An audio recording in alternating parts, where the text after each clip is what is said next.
नमस्कार साथियों, मैं मनीष पिवाल आप सभी का आपके अपने चैनल लर्निंग शेयर में तहे दिल से स्वागत और अभिनंदन करता हूं। हम लोग पढ़ रहे थे कक्षा 9 की हाई स्टोरी और आज उसमें हम लोग पढ़ेंगे अध्याय 4 वन्य समाज और उपनिवेशवाद का लेक्चर नंबर 3।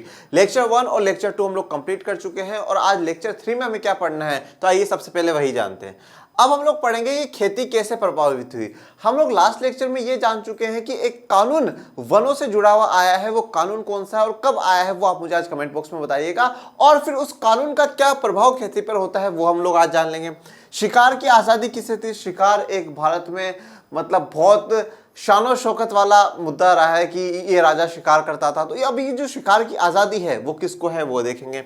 और फिर नए व्यापार, नए रोजगार और नई सेवाएं, ये भी एक हमारा इंपॉर्टेंट टॉपिक है कि किस प्रकार से उपनिवेशवाद के दौरान जब जंगलों को काटा जा रहा है, जंगलों पर पाबंदी लगाई जा रही है, तो किस प्रकार से नए व्यापार, नए रोजगार और नई सेवाएं उत्पन्न होती है। ये सभी के बारे में जानेंगे एक एक करके। आइए हम शुरुआत करते हैं आज के लेक्चर को।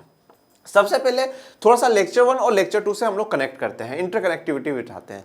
हम लोगों ने सबसे पहले जो लेक्चर 1 में ये पढ़ा कि वन हमारे किस किस काम आते हैं, क्या उनका उपयोग है। फिर औपनिवेशिक शासन में हमारे वनों पर क्या प्रभाव होता है वो हम लोगों ने देखा। तो उसमें 3 पहलू मैंने आपको बताया कि जमीन की बेहतरी के लिए उन्होंने काम करा, पटरी पर स्लीपर लाने के लिए काम करा और बागानों के लिए काम करा।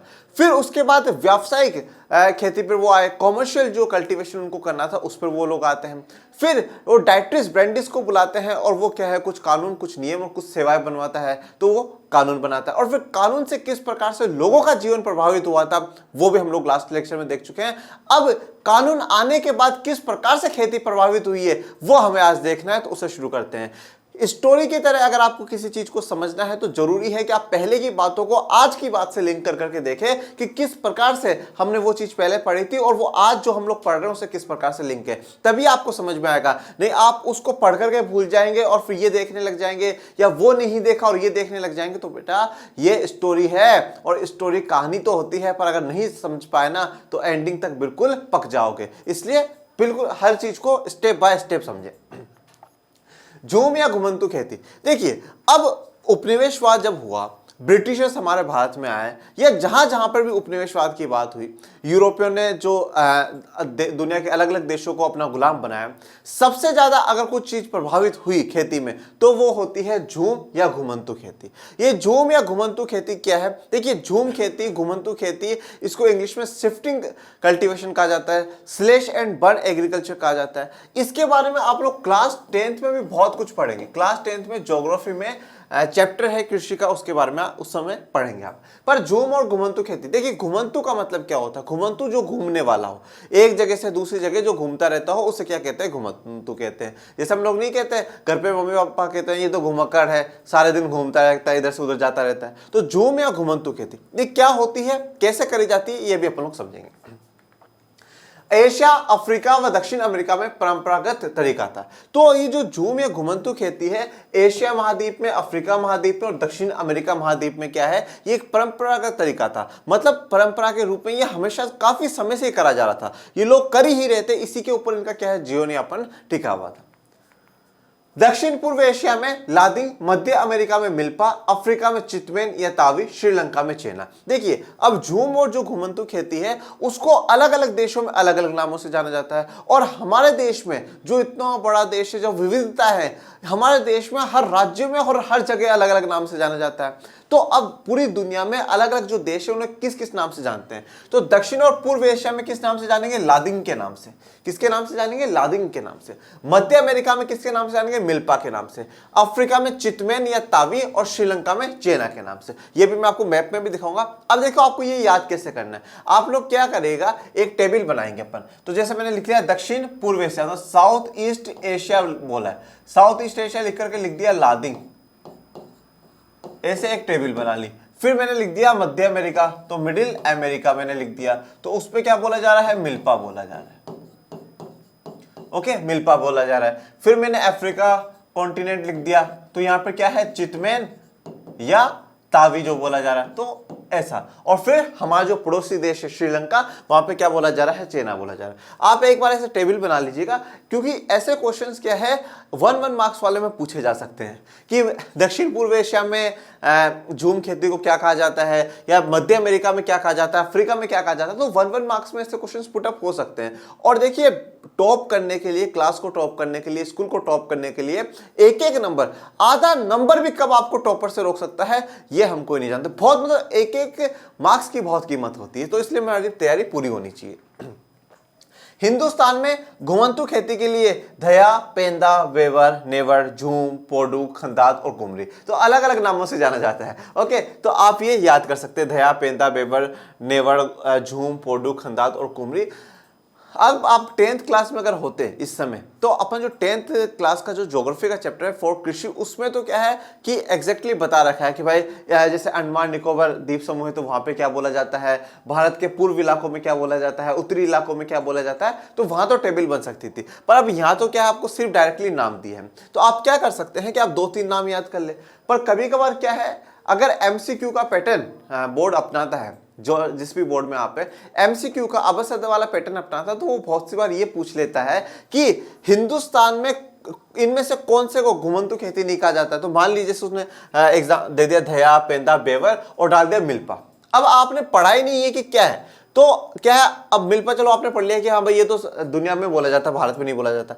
या मान लीजिए और कोई, इनके अलावा और कोई सा नाम ऐड कर दिया, तो फिर आप कंफ्यूज हो जाओगे। अगर क्योंकि आप याद करके गए 2-3 और तो फिर आपके लिए तो इस प्रॉब्लम क्रिएट हो जाएगी। तो कोशिश करिएगा पूरा करें, और नहीं हो पाते तो फिर 2-3 आप याद कर लीजिएगा। अब देखिए ये होती है झूम या घुमंतू खेती। झूम या घुमंतू खेती होती क्या है, मैं आपको इसको समझाता हूं पहले थोड़ा सा। झूम या घुमंतू खेती में क्या होता है कि जो बड़े बड़े जंगल होते हैं ना, जो बड़े बड़े जंगल लोग है, उसको क्या कर दिया जाता है, उनको जला दिया जाता है। जंगल का जो भाग होता है, कुछ भाग होता है, उसको क्या कर दिया जाता है, जला दिया जाएगा, आग लगा दी जाएगी जंगलों में। जंगलों में आग लगा दी जाती है, पेड़ पूरे जल जाते हैं, और जलने के बाद क्या बचती है, राख बचती है, राख आ जाती है। अब इन पूरे जंगल में, इस वाले भाग में जब हमने जंगलों को जलाया है, तो यहाँ पे क्या हो गई, राख ही राख हो गई।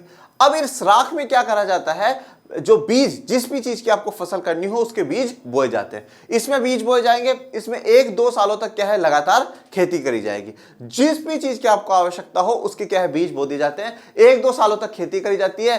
फिर इसको क्या 12 से 18 साल तक क्या खाली छोड़ दिया जाता है। इस वाली जमीन को काफी समय तक खाली छोड़ दिया जाएगा, जिससे क्या हो, फिर से पेड़ पौधे लग जाए, बड़ा बड़ा फिर से हरा भरा जंगल हो जाए। और फिर क्या है, जब तक वो इस वाले पोर्शन पर आ जाते हैं, ठीक है, फिर इस वाले को जलाएंगे, इस पे खेती करेंगे, तब तक वो इस पे चले जाएंगे, फिर घूम फिर करके इस पे आ जाते हैं। तो एक बहुत बड़ा जो जंगल का भाग होता है, उसमें क्या है, कुछ भाग को जला करके वहां पे खेती करी जाती है। इसीलिए इसे इंग्लिश में स्लैश एंड बर्न एग्रीकल्चर कहा जाता है। तो झूम या घुमंतू खेती। अब घुमंतू क्यों, क्योंकि जो भी किसान यहाँ पे काम कर रहे हैं, वैसे जंगलों में मुख्यतः कौन रहते हैं, आदिवासी रहते हैं, जिन्हें इंग्लिश में ट्राइब्स कहा जाता है। तो अलग अलग प्रकार के जो आदिवासी समुदाय हैं वो लोग रहते हैं, वही क्या है, जंगलों में खेती करते हैं। तो वो क्या करते हैं कि इस वाले भाग में खेती कर रहे हैं जब तक, ठीक है, फिर वो घूम करके इधर चले जाएंगे। तो वो घुमंतू एक जगह से दूसरी जगह, एक जगह से दूसरी जगह क्या है, घूमते रहते हैं। तो इसलिए इसे झूम या घुमंतू खेती मुख्यतः कहा जाता है। अब इसमें झूम खेती में होता क्या है, इसकी जो प्रक्रिया, आप चाहे यहाँ पर हेडिंग डाल सकते हैं, झूम खेती कैसे की जाती है, या झूम खेती, घुमंतू खेती की प्रक्रिया, प्रोसेस क्या होता है, आप हेडिंग डाल सकते हैं। अगर आपके पास सीधा एक सवाल पूछ लिया जाता है कि भाई झूम खेती या घुमंतू खेती क्या होती है, तो आप इस प्रकार से एक्सप्लेन कर सकते हैं। झूम खेती या घुमंतू खेती में क्या है, जंगल को बारी बारी से काटा जाता है और जलाया जाता है। जंगलों को क्या कर दिया जाता है, बारी बारी, स्टेप बाय स्टेप, भाई पहले इसका नंबर आएगा, फिर इसका नंबर आएगा। मतलब मैंने क्या बोला, ये अगर पूरा जंगल है, पहले इधर वाला पोर्शन कट कर देंगे, कट करा, जला दिया पूरे को पूरा, ठीक है, जला दिया। फिर ये वाले पर आ जाएंगे, इसको काटेंगे, जला देंगे, ठीक है, इस प्रकार से। तो जंगलों को बारी बारी से काटा जाता है और जलाया जाता है।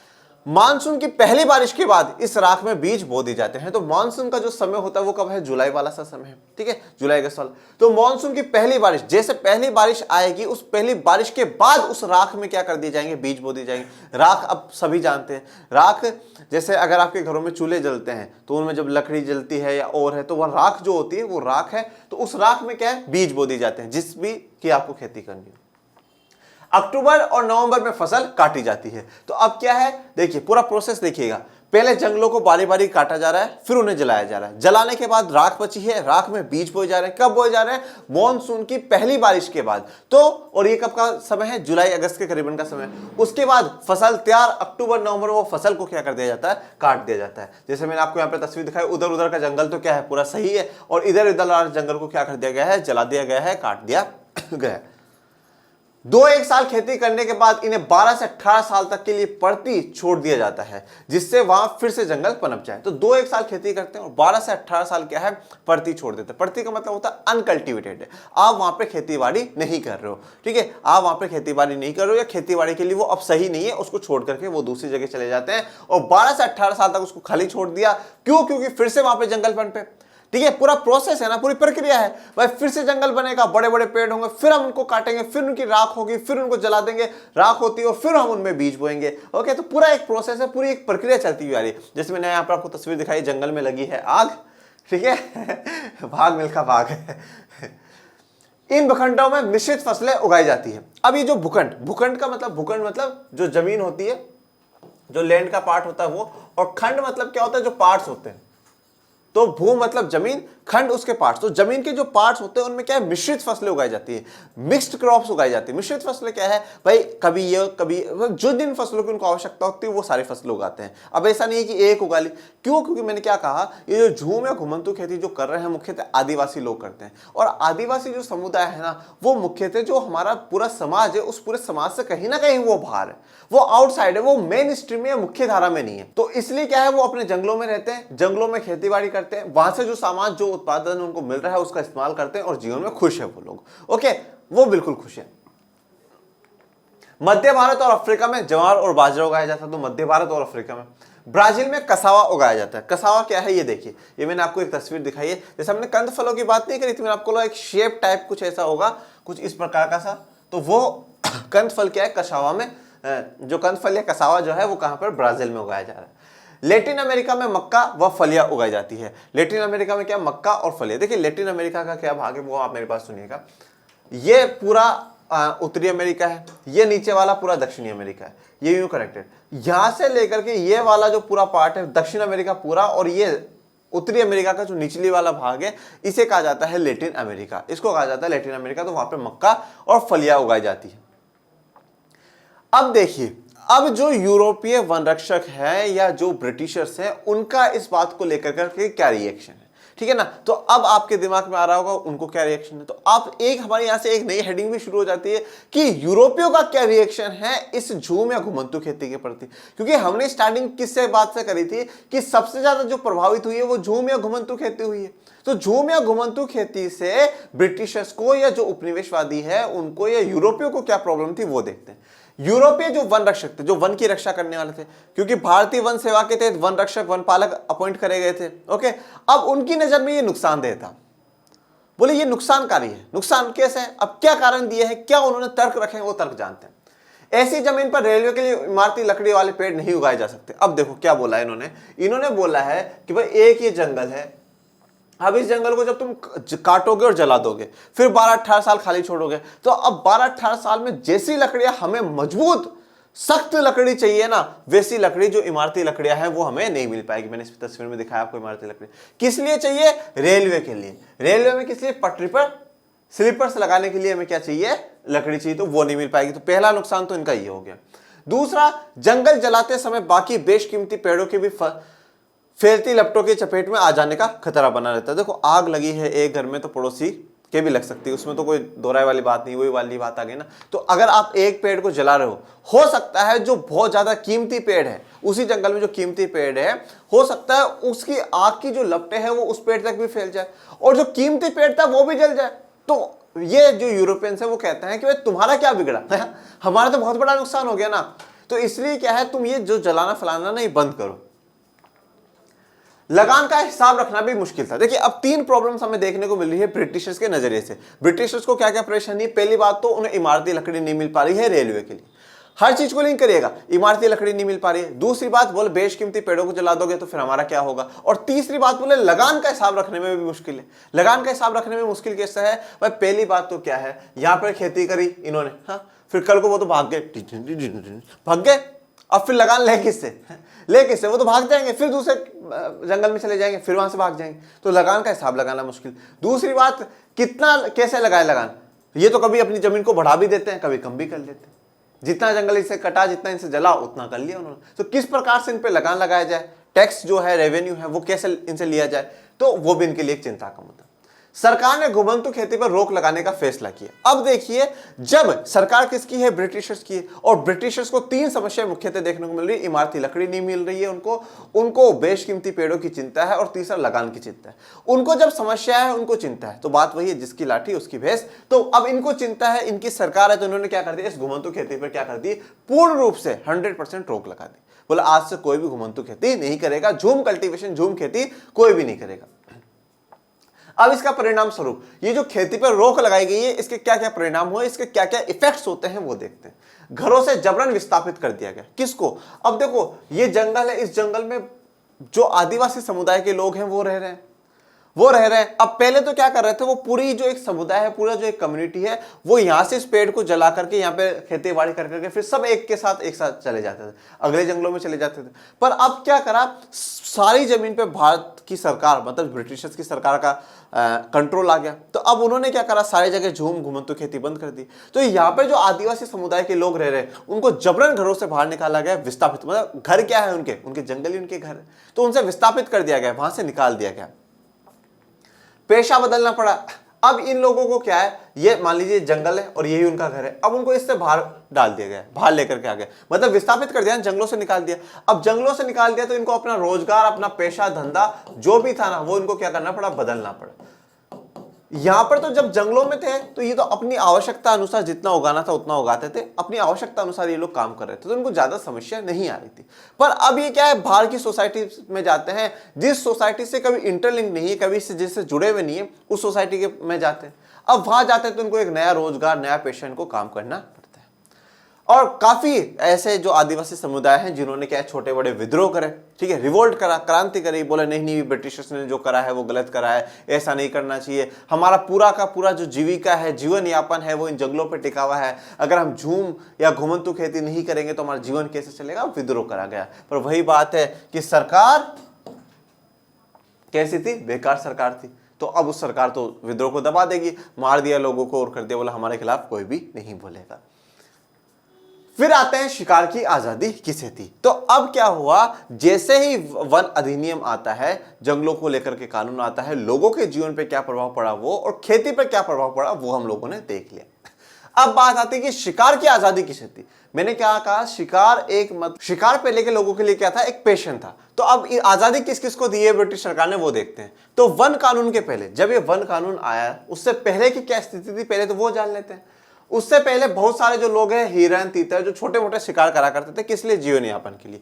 देखिए, जो आदिवासी समुदाय के लोग हैं जो जंगलों में रह रहे हैं, वो क्या है, वो हमारी जो आज की इतनी जो दुनिया है ना, उस दुनिया से ज्यादा परिचित नहीं है। इतनी टेक्नोलॉजी आ गई, ये ऐसा खा रहे हैं, वो वैसा खा रहे हैं। जो जंगलों में रह रहे हैं वो एक अपनी ही दुनिया जी रहे हैं, ठीक है, जानवरों को मार लिया, जानवर खा लिए, पेड़ पौधे के कुछ लगा उसको खा लिया, ये है। तो ये जो यहाँ पे हंटिंग या जो शिकार कर रहे हैं ना, वो शिकार इसलिए करा जा रहा है, किस लिए, कि अपना जीवन यापन कर सके, अपना जो खाना है वो ले सके और अपने आप को आगे बढ़ा सके। तो किसका कर रहे हैं, हिरन का कर रहे हैं। हिरन आप सबने देखा ही है, ये तीतर है, ठीक है।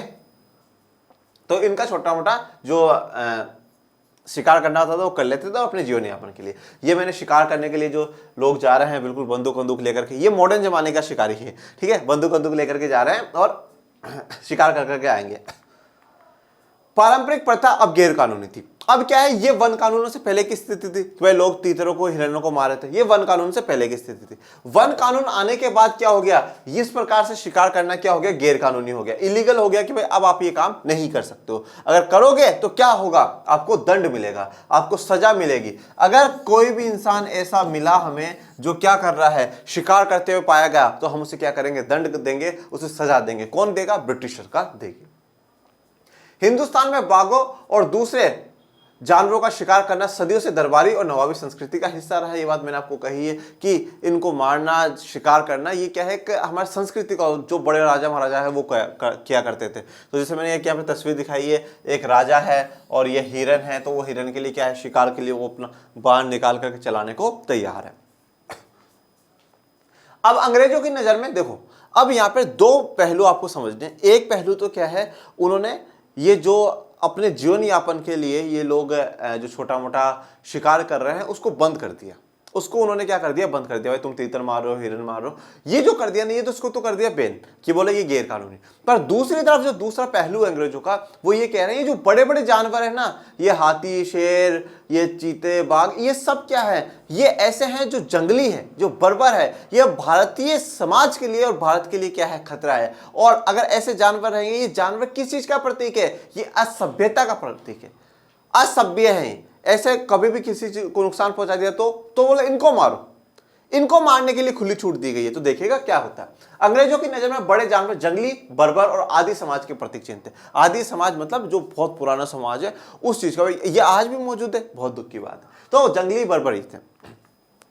हिंदुस्तान को सभ्य बनाएंगे। अब अंग्रेज क्या कहते हैं कि भाई हम इनको मारकर करके हिंदुस्तान को सभ्य बनाएंगे। ठीक है, अब ये जो लोग ज्ञान देते हैं, ठीक है, आज बड़े बड़े जो देश है, पश्चिमी देश, कहते हैं कि पर्यावरण को हमें बचाना चाहिए, जानवरों को हमें बचाना चाहिए, जलवायु परिवर्तन हो रहा है और हो रहा है। तो भाई ये जानवर जो मरे हैं, ये मारे, तुम क्यों उस समय फिर इतनी बड़ी होशियारी दिखा करके गए थे, मार करके तुम गए, और आज तुम अपने ही देशों में बुला करके बिठा करके ज्ञान देते हो दुनिया को कि भाई जानवरों को बचाओ। अगर तुम नहीं मारते, तुम ऐसी नीतियां नहीं लगाते, ज्यादा आधे से ज्यादा दुनिया पर तो तुम लोगों, यूरोप वालों ने राज कराया है। तुम्हारी नीतियों का ही ये फलस्वरूप हमें देखने को मिल रहा है पूरी दुनिया को।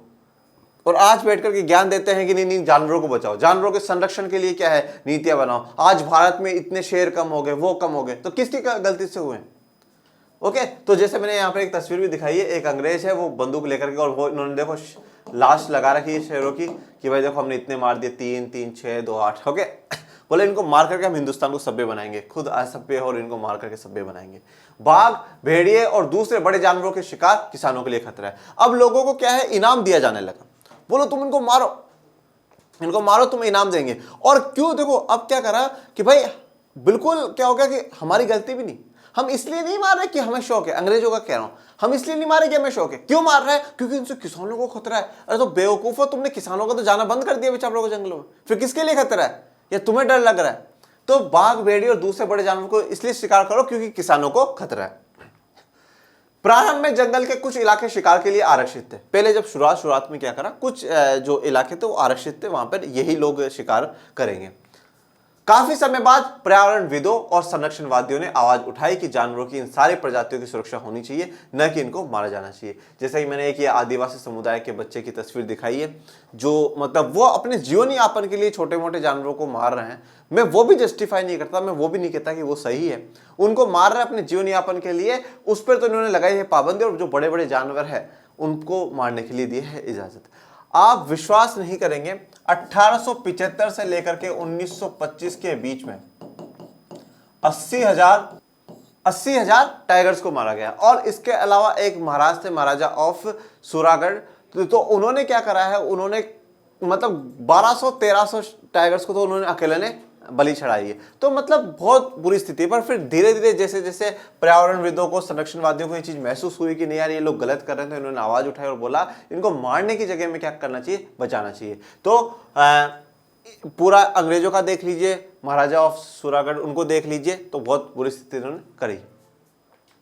यहां तक की स्थिति हमारी कंप्लीट।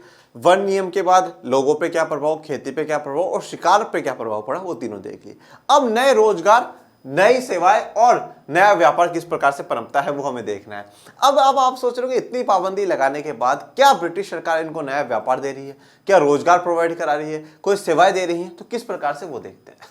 कई समुदाय अपने परंपरागत पेशे छोड़कर के वन उत्पादों का व्यापार करने लगे।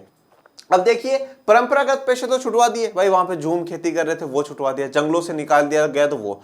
अब ये क्या है, वन उत्पादों का व्यापार कर रहे हैं, जो भी वन से जो सामान मिल रहा है उससे क्या कर रहे हैं, व्यापार कर रहे हैं। ठीक है, जैसे मान लीजिए क्या हुआ, जैसे भाई ब्रिटिशर्स है। अब ब्रिटिशर्स क्या है कि भाई उन्होंने कोई फैक्ट्री लगाई, कोई उद्योग लगाई, उनको कोई ऐसे सामान की आवश्यकता है जो क्या है, जंगलों से उनसे चाहिए और वो लाना हो तो वो लोग ला करके उनको दे देते हैं। ठीक है, तो उनका व्यापार इन लोगों ने करना शुरू कर दिया।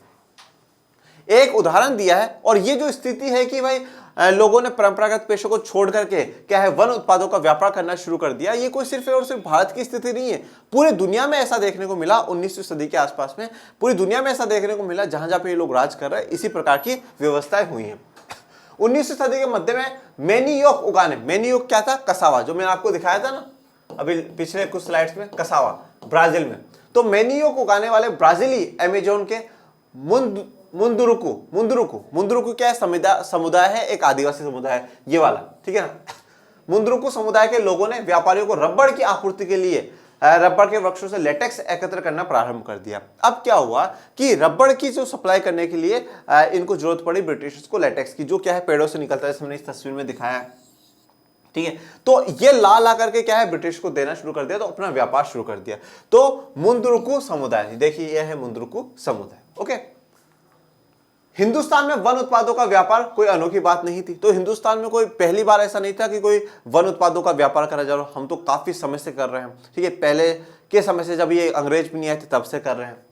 मध्यकाल से जो आदिवासी समुदाय है, जैसे कि बंजारा, ठीक है, आपने बंजारा क्या एक आदिवासी समुदाय है जो एक जगह से दूसरी जगह घूमता रहता है। भाई आज यहाँ से कोई सामान लिया, दूसरे शहर में बेच दिया, दूसरे शहर से फिर तीसरे शहर में चले गए, तो बंजारा समुदाय।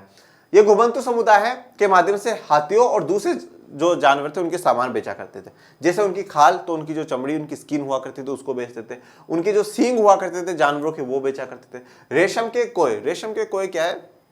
आप देखते हैं जो सिल्क होता है जिसे हम रेशम बोलते हैं, ये सिल्क वॉर्म से आता है। सिल्क वॉर्म का कोय या कोकून क्या होता है? जो सिल्क वॉर्म होता है ना, वो क्या करता है, उसको रेस्ट चाहिए होता है, तो रेस्ट के लिए क्या करता है, ऐसे ऐसे अपनी जो उसका थूक अपन जैसे किसका, उससे क्या है अपना वो पूरा प्रोटेक्ट कर लेता है, और फिर उसमें ही वो धीरे धीरे क्या है बड़ा होता होते होते वो क्या है उसको तोड़ देता है। तो वो जो कोकून था उसका मतलब ये है कि भाई ये सिल्क वॉर्म है, इसने क्या अपने पूरे कवर में एक वैसा कर लिया, और फिर जैसे जैसे धीरे धीरे ये बड़ा होता जाएगा ये टूट के बाहर आ जाएगा। तो ये वाला जो पोर्शन था जिसमें ये सो रहा था, आराम कर रहा था, वो वाला पोर्शन कोकून कहलाता है या कोया कहलाता है। तो वो ये लोग ला करके बेचते थे। हाथी का दांत बहुत महंगी चीज है, बांस, मसाले, रेशे, घास, गोंद और राल अभी मैं आपको दिखाऊंगा क्या आगे व्यापार के सबूत मिलते हैं। ये सब व्यापार बहुत समय पहले से कर रहे हैं, ओके।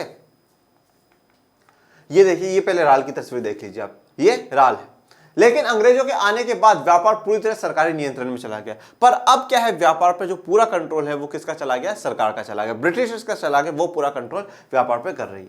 ब्रिटिश सरकार ने कई बड़ी यूरोपीय व्यापारिक कंपनियों को विशेष इलाकों में वन उत्पादों के व्यापार की इजारेदारी सौंप दी। अब क्या हुआ, सरकारी नियंत्रण, जितना भी वन उत्पादन पर किनका कंट्रोल है? सरकार का है। तो सरकार ने क्या करा, जो यूरोप की बड़ी बड़ी कंपनियां हैं उनको बुलाया और उनको वन उत्पादों को बेचने के लिए क्या है इजारेदारी जारी कर दी। इजारेदारी का मतलब होता है एकाधिकार, मोनोपोली, कि आपके अलावा ये काम और कोई नहीं करेगा, ठीक है, आपके अलावा ये काम कोई नहीं करेगा। जैसे मैं आपको एक उदाहरण देता हूं, जैसे भारत में नोट जारी करने का एकाधिकार सिर्फ और सिर्फ भारतीय रिजर्व बैंक को है, और कोई नोट जारी नहीं कर सकता, कोई नोट बना नहीं सकता, उन्हीं को ही एकाधिकार है, ओके। तो इजारेदारी अब एकाधिकार किसको दे दिया गया है? मोनोपोली किसको दे दी गई है? जो व्यापारी कंपनियां ब्रिटिशर्स ने बुलाई है।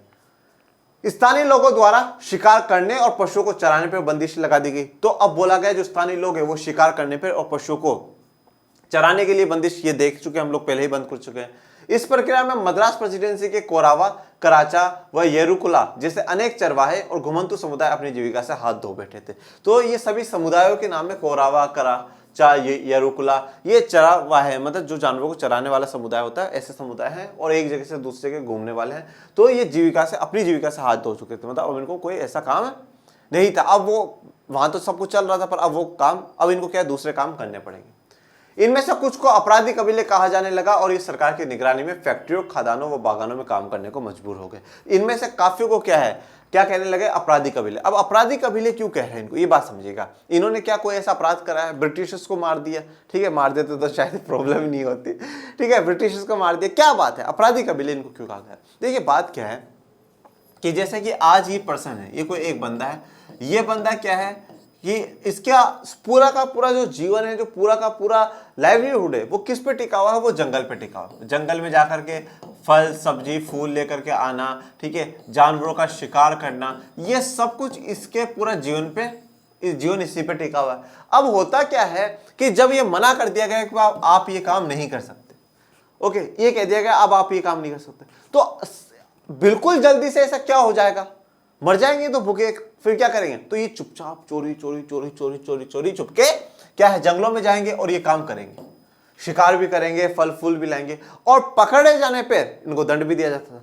तो ये क्या है? अपराध कर रहे हैं। और देखो अपराधी की क्या परिभाषा है? जो कानून को तोड़े वो अपराधी है, और जो ऐसा कर रहा है वो अपराध है। ठीक है, जो अपराध हो रहा है, अपराध को करने वाला अपराधी है। और अपराध क्या है? जो कानून को तोड़ दिया जाए। तो कानून बना दिया ना कि भाई जंगलों में बंदिश लगा दी है, पाबंदी लगा दी गई है, तो कानून को तोड़ा, कानून को तोड़ने वाला क्या है? अपराधी है। तो इन अपराधी कबीलों को मजबूरन फैक्ट्रियों में, खदानों जो माइंस होती है उनमें, बागानों में काम करने को क्या कर दिया गया? मजबूर कर दिया गया। ओके, असम के चाय बागानों में काम करने के लिए झारखंड के संथाल और उरांव व छत्तीसगढ़ के गोंड जैसे आदिवासी मर्द व औरतों दोनों की भर्ती की गई। तो अब असम के जो चाय बागान है वहां पे काम करने के लिए झारखंड के संथाल समुदाय, उरांव समुदाय और छत्तीसगढ़ के जो गोंड जैसे आदिवासी समुदाय है उनके मर्द और औरतों दोनों को भर्ती करा गया कि बोला आप दोनों क्या हो, भर्ती हो और वहां जाकर के काम धंधा करो। उनकी मजदूरी बहुत कम थी और कार्य परिस्थितियां उतनी ही खराब थी। ठीक है, मजदूरी बहुत कम है तो पैसा बहुत कम दे रहे। देखो अब क्या है कि भाई उनका जो काम उनको आता था कि भाई शिकार करना, जंगलों से पेड़ पौधों से अपना जीवन यापन करना, वो काम तो आता था, वो काम तो क्या कर दिया गया? बंद कर दिया गया। अब मतलब वो बिल्कुल क्या है? वो बिल्कुल जीरो है, बिल्कुल जीरो है।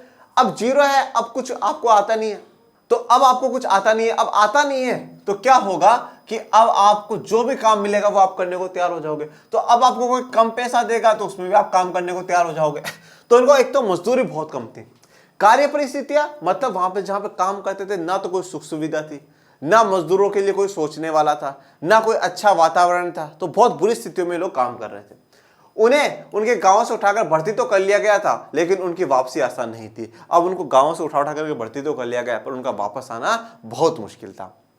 जितना उनको ले जाना आसान था उतना ही लाना उनको मुश्किल हो चुका था। तो ये पूरी स्थिति किस प्रकार से ब्रिटिशर्स लोगों पे जुर्म ढाते हैं। अब ये नए रोजगार, नए सेवाएं क्यों? क्योंकि देखिए जो लोग पहले जो काम कर रहे थे उस काम से हट करके इनको कुछ नया व्यापार, नया रोजगार या नई सेवाएं देने का मौका मिलता है, वो बात है। ये बिल्कुल भी अच्छी स्थिति नहीं है। ठीक है, बिल्कुल बेकार स्थिति है। क्यों? क्योंकि उनकी कार्य परिस्थितियां बेकार हैं, उनके मजदूरी उनकी कम है, तो स्थितियां बहुत बेकार है। फिर भी वो लोग क्या है वहां पे काम कर रहे हैं। ओके, तो आज के लेक्चर में हमारे लिए इतना ही, और आगे के लेक्चर्स में जानेंगे। आपको आज के लेक्चर में कोई भी समस्या हो आप कमेंट बॉक्स में जरूर कमेंट करिएगा, और बाकी पढ़ते रहिए, आगे बढ़ते रहिए। मिलेंगे अगले लेक्चर में, तब तक के लिए थैंक यू सो मच। जय हिंद, जय भारत।